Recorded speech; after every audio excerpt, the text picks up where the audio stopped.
السلام عليكم ورحمة الله وبركاته. أعزائنا المشتركين معنا في قناة الدكتور. النهاردة أنا كنت جاي على الصيدلية بسلم على عم مختار زي كل يوم. عم مختار صمم اللي احنا نعمل فيديو النهاردة. قلت له يا عم مختار هنعمل فيديو عن إيه؟ هنعمل فيديو عن إيه يا عم مختار؟ على الصداع. لا الصداع. عم مختار كان واقف في الصيدلية طبعا مع الدكتور اللي معاه، فدخل واحد من بره يسلم على عم مختار زي كل يوم. قال له يا عم مختار أنا محتاج حباية للضغط. فعم مختار قال له انت يعني ايه حبايه للضغط؟ قال له انا كنت من اسبوع ضغطي كان عالي وخدت حبايه كانت عامله له صداع وارتحت بعدها. فطبعا عم مختار هنا قال له لازم تروح للدكتور اللي انت متابع معاه، لانه ما ينفعش يصرف له اي علاج بدون استشاره الطبيب المعالج. احنا هنطلع مننا من ايه؟ نطلع بحاجه مهمه جدا يا عم مختار.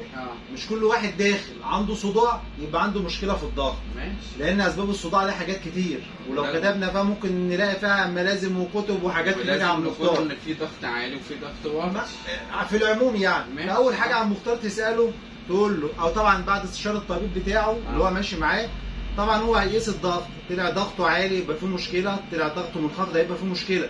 بس ما يكونش واحد جاي ماشي مشوار من عند جامع المصري لحد الصيدليه وراح يقيس له الضغط ويقول له انت ضغطك عالي. طبيعي يبقى ضغطه عالي يا عم مختار لانه ماشي مشوار. تمام. فلازم الاول يستريح 10 دقايق ربع ساعه ويكون هادي خالص ونقيس له الضغط. ومش من اول مره نلاقي فيها الضغط عالي يبقى هو ضغطه عالي او مريض ضغط مزمن كده. لازم نقيس له الضغط مره واثنين وثلاثه في ظروف مختلفه. 3 مرات وبعد كده نحدد. ممكن المريض ده يكون متخانق مع مراته في البيت، او متخانق مع اخواته في البيت، او المدير بتاعه في الشغل مطلع عينه فجاي خلاص هتلاقي ضغطه عالي. علشان كده مش كل واحد ضغطه عالي من اول مره نقيس نقول له انت مريض ضغط.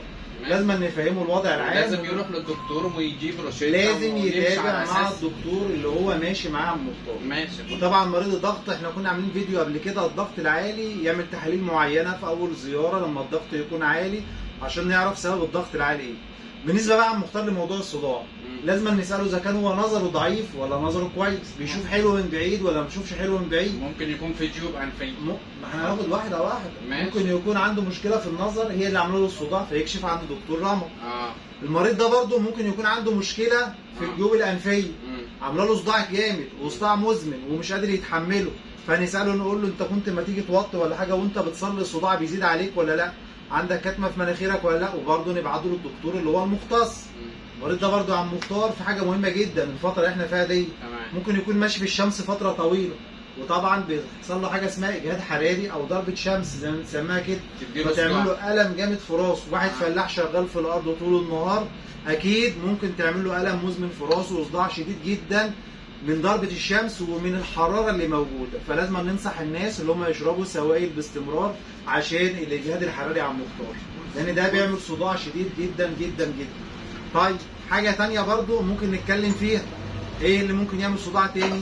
ممكن يكون عنده برضه مشكله في ودانه، ممكن يكون عنده مشكله في اسنانه عامله له صداع، فنساله اذا كان عندك مشكله في اسنانك طلع له خراج، في التهابات، في تسوس ولا حاجه عامل له صداع ولا حاجه. ممكن المريض ده يكون عنده التهاب في اللوز، الدكتور انف واذن برضه هيشوفه ويقول له اللوز سببه صداع ويكتب له العلاج المناسب ليه. ممكن برضه يا عم مختار المريض دوت عنده حاجه مش في دماغه خالص. المريض ده ممكن يكون عنده امساك مزمن، امساك شديد يعمل عنده صداع، يعمل صداع.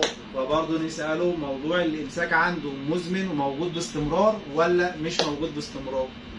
حاجه ثانيه برضه يا عم مختار ما تاخدش بالك منها. تقول لي ايه؟ اتفضل. المريض ده كان سهران طول الليل مجهد، ما نامش طول الليل، كان شغال بيتفرج على حاجه في التلفزيون، كان عنده مشكله ما جالوش نوم. اكيد المريض ده هيجي بالنهار دماغه مش قادر مش مستحمل.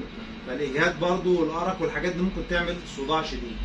ولو فضلنا نتكلم هنلاقي، بس دي اهم الاسباب اللي احنا ممكن نتكلم عليها عشان لو جه مريض بيشتكي من صداع لازم نقول له لازم نشوف الاعراض اللي عنده وبنحلل الشكوى بتاعه المريض وبناخدها واحده واحده ونوجهه للطبيب المختص اللي هو يقدر يفيده اكتر مننا طبعا. ودي كانت معلومه بسيطه النهارده مع عم مختار في صيدليه الامانه، واشوفكم تاني ان شاء الله في حلقات جايه كتير، والسلام عليكم ورحمه الله وبركاته.